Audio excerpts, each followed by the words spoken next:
something innate inside of you that gives you a kinship to everybody else on the planet. And what we're saying today is if we don't fix this, we are putting ourselves in a situation where we are devolving into the lower animals.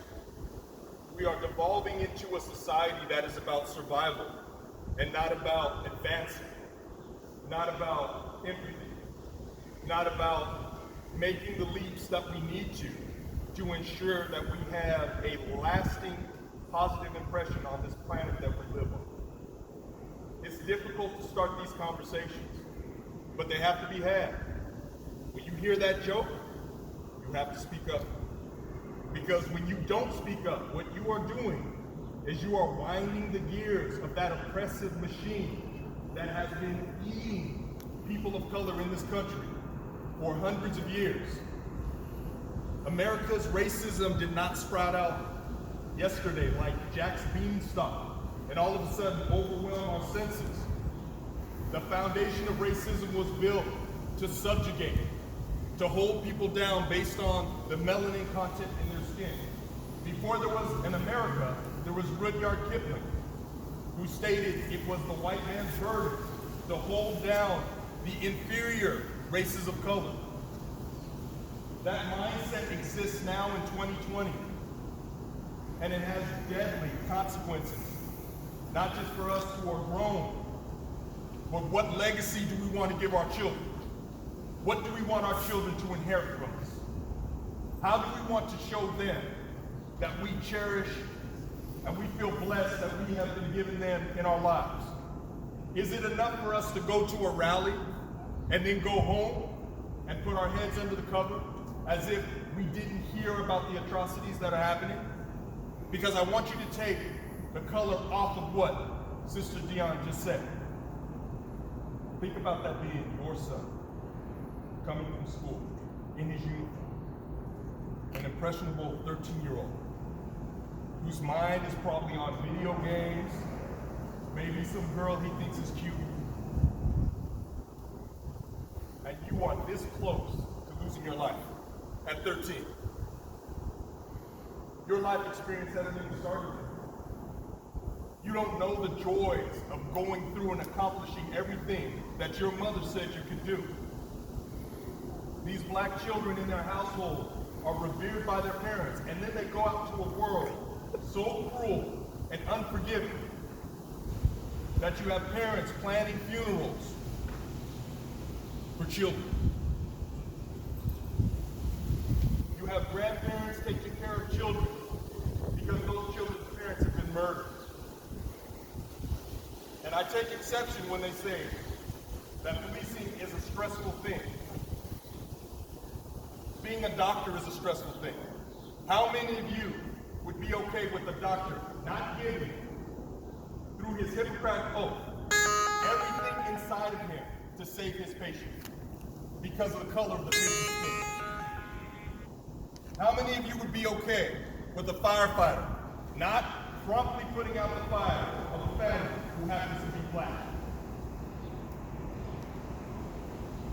These jobs are not jobs. They are heartbeats inside the bodies of our communities.